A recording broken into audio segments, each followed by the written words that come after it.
Hi, welcome. I'm so excited that you're here. I want you to know first and foremost that this is a timeless message. So, whenever it found you, it was meant to find you. And I'm so excited to be the person that is channeling it for you because I think a lot of the time we have the power within us to open up our intuition and get messages from the divine, the universe, the creator, the source, whatever it is that you call it.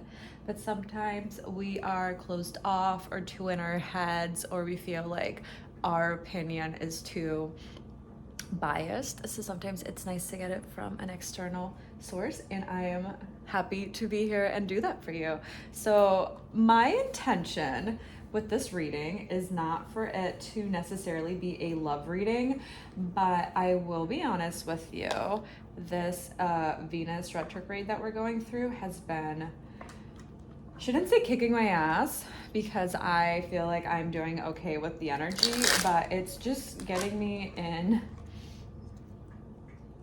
a place where I'm reflecting a lot on my past relationships. So you might be doing the same.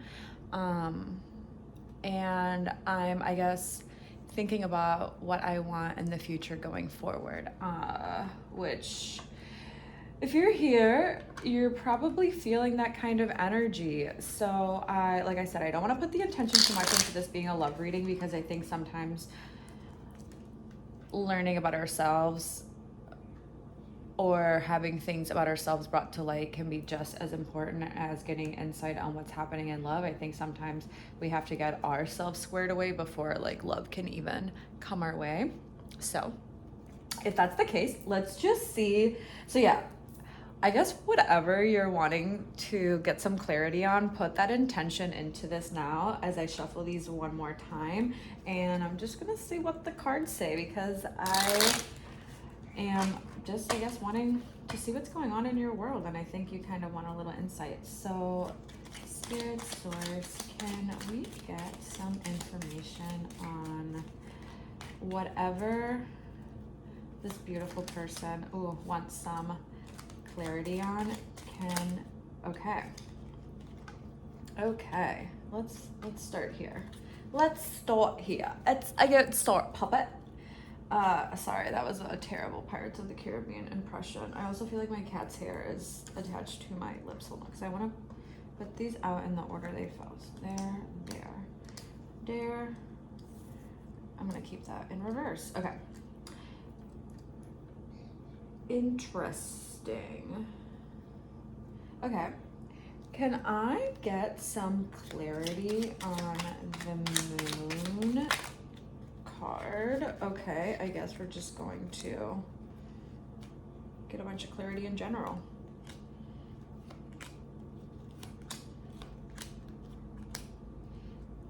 I love how a card fell out pretty much for every single one that came out before. Okay. Let me...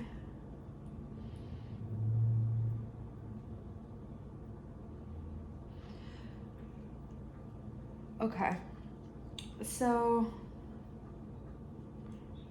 I feel like you have been in a place of reflection, much like I have. With this moon card having fallen out first, I think that you have been doing a lot of reflection on what has transpired in your past. You've done a lot of reflection on the road that it's taken to get to where you're at. I think it has not been a linear road. It has been full of twists and turns and ups and downs. And you're getting to a point where you've done enough of the journey that you can literally turn around and look behind you and be like, holy shit, I was all the way back there and I've traveled all the way here. That's fucking crazy. And I think in reflecting back on that journey, naturally people that were part of that journey are coming up in your mind. And I'm almost getting this energy that like you don't necessarily miss those people, But thinking back on this journey that you've been on has made you almost kind of nostalgic. You're okay with where you're at now, and you've realized that you don't need those people to get to where you're at now, and that you are content enough and happy enough with where you're at. But in looking back, it's natural to feel nostalgic, and that has been something that I've been dealing with myself. For example, when I look back on the last 2 years in particular, not to get too personal, but let me just get personal. I'll tell you something about myself. About like this time 2 years ago, I was in a relationship with someone that I had been with for about 3 years at that time. I was comfortable in it. I wasn't necessarily happy, and I wasn't treated great. And honestly, I didn't treat that person great either, because I felt a lot of resentment for how they treated me. But I was just in it because I think we both knew that like we weren't going to be the one to break up with each other. So it was just comfortable. It was a security blanket that necessarily wasn't offering much security. Like, we were still both cold under it, but we were still holding on to it. And I knew that I needed to make a change for myself, but I was too afraid to. I didn't think that I could financially do it on my own. I didn't think that I would find somebody that would put up with me in the sense that that person had. And I felt like the culture of dating right now was just so like on to the next, that I was like, well, I found someone that's put up with my bullshit, and I put up with their bullshit for 3 years. So that's kind of safer than dating someone that's going to put up with my bullshit for 3 days and then dump me, and I'll be back to square one. That was my toxic way of thinking. So that was all happening about 2 years ago. And right around that time, I ended up meeting someone in a very unexpected way. And right away, it just felt like they were someone that was meant to come into my life, and they were.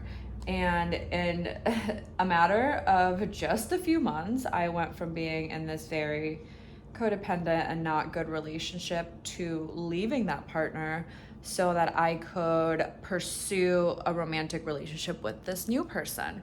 And it was something that needed to happen. While I wish I would have had what it took to break up with that person on my own without someone else needing to come along and show me how much nicer things could be, that's just the way things were. And when me and this other new person started actually dating, it unfortunately did not play out like either of us thought they would. We were both in completely different spaces, and ultimately we ended up breaking up after like 6 months of dating. Maybe longer. Anyways, it doesn't matter. But breaking up with that second person that I had dumped my original partner to be with was a devastating experience. It devastated me. I felt like I lost my other half, and I grieved that for a very long time. And we've been broken up for probably about 1.5 years now. And I have finally gotten to the point where I can look back, so to circle all this back around, I can finally look back on things and have just a sense of nostalgia for those sweet moments that we had and for the journey that that person helped me along with. But I don't necessarily look back on it in a sense of like, I miss what we had, because while we had really sweet moments, it was also a very toxic thing at times. And got a hair in my mouth, I'm so sorry.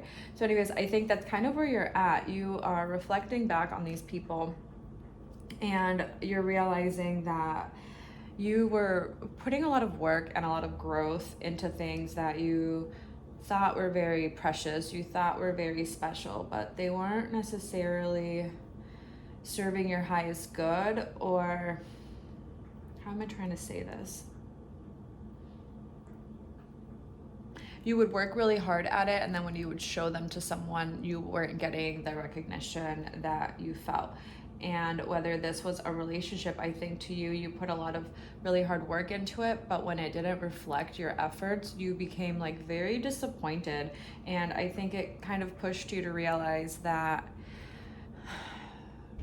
you can't be the only one working hard at something. That just because you put a lot of hard work into something doesn't mean that it's going to be what you want it to be. And I think you realize that you were just going to continue to work yourself to death and just give and give and give to somebody. I'm almost getting the vision of what is it that they would do like on pirate ships or like way back in the day in like castles where they would like shackle you, like take a shackle and like it would be like tied up to like a big metal ball. Like that's almost what I'm seeing, that like you felt like the more work you put into it, like the tighter your shackle got instead of becoming like looser. And with the Three of Wands here, I think that you were kind of forced to turn your back on this person or these situations or these persons, because it could definitely be multiple relationships that are coming through right now, and you realize that you needed to walk away from this to be able to unlock a new frontier, unlock whatever it was that was supposed to happen in your future. I think you made a conscious decision to stop looking back all the time, like looking behind you, and to just like focus on whatever was ahead. And sorry if I'm not looking at the camera much. Sometimes when I'm like channeling, I just literally like stare off into either the clouds or like, for example, right now I have a YouTube video for my cat of just bird watching. So sometimes I'm literally just like looking at the birds. But for me, like looking at nature helps. And that's why I channel a lot during the day. I love the nighttime. But for me, channeling during the day, I don't know. Anyways. But with the Page of Cups here, and then with the Page of Wands right under it, I think you realized that you had to kind of step out of the mindset that you had when it came to relationships, or how you acted in relationships, or how you like portrayed yourself in relationships. I think you were someone that was just very innocent, and you were just wanting to give parts of yourself, and you were just so excited to share love with somebody. Whenever you fell in love, that consumed you, and you were just so excited to go on that journey. And that's a beautiful feeling. I think a lot of people unfortunately like hold themselves back from that, and that's really sad. We are in this stupid ass fucking culture where people think that it's cool to be like the cool girl, or it's cool to be the cool guy, and to like not show any emotion, and to pretend that things like don't bother you. And that is so fucking far from the truth. And I just honestly can't even comprehend how you could start a meaningful relationship with somebody that's like playing the cool girl card or the cool guy part. Like, you're never going to get to know them truly. And then once they do actually start showing their true self, however weird or quirky it is, you're gonna be like, what the fuck is this? Like, who? What? No, huh? So anyways, I'm sorry that I'm cursing a lot. But yeah, I think you've had to turn your back on a lot of things that were really meaningful to you. And I think through turning your back on these things, you begin to realize that the less tightly you held on to things and the less of an outcome you were expecting, the easier the journey became. And you went from holding on to things like so tightly with the Four of Pentacles here, but you have it in reverse. So I think you were holding on to things really tightly, but you had a dramatic shift where you were like, I've held on to all of these things really tightly in the past, and it hasn't served me any, so why am I continuing to do that now? And that's a beautiful realization, because you were able to step into the Fool. And the Fool is literally like the main character of the deck. It's literally the Fool's journey. The Fool is going through all these like major arcana cards and all of these transformations and all of these changes and all of these experiences, and that's you. But I would caution you, well, two things. I would say, when you are on this journey as a Fool and you're just letting life take you where it's meant to take you, well, you will always have your intuition there with you to guide you or shine a light where you need it. I would caution you from just being so la-di-da-di-da that you aren't aware of your surroundings and what's going on around you. I think you need to find an equal balance, because I think in the past you were too like analytical and rigid and wanting to plan everything step by step. But I think you're now stepping into a form of you that's more free and more easygoing. But I would say you don't want to be on either end of that extreme. You want to be like somewhere in the middle. So let yourself get carried in any way that you want and wherever the wind is flowing, but also like keep your eyes kind of open. And if you do notice that you are stepping towards a cliff, maybe you slow down a bit and you say, well, if I'm meant to get to the bottom of the cliff, instead of falling down there and stumbling my whole way there, what if I see if there's some ledges and some rocks that I can start to jump down onto and get there more gracefully, because we like grace. Anyways, yeah. So with the Queen of Cups in reverse, you have all of this love within you that you are so willing to give, but you are also so badly wanting to receive as well. But I think you're in a place where it is safer to give the love than it is to open yourself up to receiving it, because I think in the past, when you have opened yourself up to receiving, you have been incredibly let down. You either weren't loved in the way that you deserve, or you weren't loved in ways that you expected, or you were loved in those ways, but then whoever that person was took that love away from you. Which, if that's the case, I'm so incredibly sorry, because it is a very painful thing to experience, especially from somebody that you were vulnerable enough with to open yourself up to in that way. So I'm really sorry that that happened to you, but I hope you know that not everyone is going to do that to you, and you have grown and changed a lot as a person. So when you do share yourself with other people, I think you might expect different outcomes, or you should expect different outcomes. And if things repeat themselves like they did in the past, I think you will now have new tools and new experiences and new knowledge of yourself that you didn't have before, that will make navigating this a lot less painful and a lot less traumatizing and soul crushing than it has been in the past. But real quick, I just want to see. So this was a lot of what was going on in their past. Can we just get some information on what they can expect in love in the future? Can we just maybe get one or two? Okay. Oh my God. Okay. Fuck.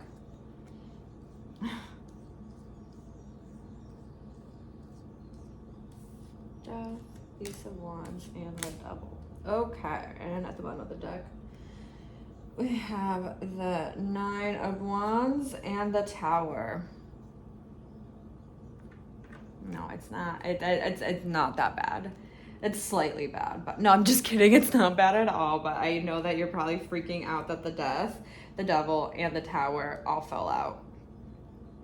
And by the way, if you're wondering why I looked at the bottom of the deck and the top of the deck, so I think of the bottom of the deck as the energy that is kind of out of your control, that is surrounding this connection or whatever journey you're going on.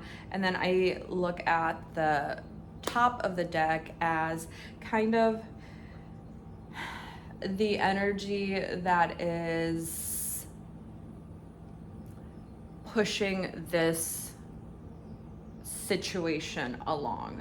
So I think going forward in the future, with the fact that the Tower was at the very back of the deck, or the front of the deck, your foundation and your world is just completely being rocked to the core. And I don't mean that something really bad or traumatic had to necessarily happen, but I think you're realizing that a lot of the beliefs that you had in the past, a lot of the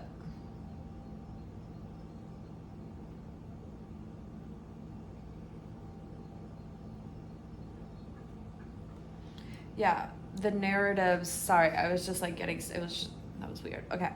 A lot of the stories and narratives that you've told yourself in the past aren't serving you anymore. And I think in realizing that they're not serving you, or that they weren't necessarily what is truth, that they were based on insecurity, it's naturally causing the foundation of this whole tower to just crumble. And I see that as a good thing, because I think your tower was based on a lot of limiting beliefs and views and conceptions about the world that weren't true. They were just how you were processing some really fucking shitty things that happened to you. And I think a lot of those are coming down and literally crumbling at the foundation, which is amazing because now you're going to be able to rebuild a tower that is based on truth, that is based on not insecurity, but a place of power and a place of strength and, yeah, like a strong foundation, integrity, not lies. But with the Death card, there's going to be a lot of change that naturally has to come from this, because if you try to build a tower again with all of the same building blocks and materials that you had used to build your previous tower that was based on all of those untruths, you're going to realize that it's going to end up being the same kind of situation, and in a matter of time it's all going to crumble again. So you're having to not only change how you view things, but you're almost having to change like the materials that you're using to build this tower. So in the past, if you would have used a lot of negative self-talk as a material to build the tower, you're gonna have to change it with positive self-talk to build this different tower. And it's gonna be hard at times, and it takes work, because that's something that I myself have been having to do, and it definitely takes work, and you're not gonna get it right every time. And sometimes you are gonna put a block in the tower that was not made from the best material, but you're going to be able to recognize that and either pull it out, or you're going to be like, okay, I put a bad piece of concrete in there, but let me just put like some of the better concrete over it, and it'll at least like balance that out a little bit. So the Ace of Wands, know that the universe is quite literally supporting you in this. If you need the tools for how to build this new tower, like they're literally going to be handing them to you from the heavens. So if you're ever at a place where you don't know what to do, they've got your back, and they're literally I'm just picturing all of your angels wearing like construction hats and like those vests that you put on so like you see them when you're driving, and they're like, we got you, we know what to fucking do, so just let us help you. So they want to help you in this change is divinely protected and divinely guided. And if you ever don't know what to do, or you get kind of stuck and you can't find the blueprint for where things are supposed to be in the tower, know that you can turn to them and they will help you with whatever it is that you need. But with the Devil here, any thoughts that you need someone else to help you in this, any kind of limiting beliefs, anything that is holding you back, you have to let that go. And you have to stop with this guy here. With the Nine of Wands, I'm getting so breathless. And with the Nine of Wands, you have to stop.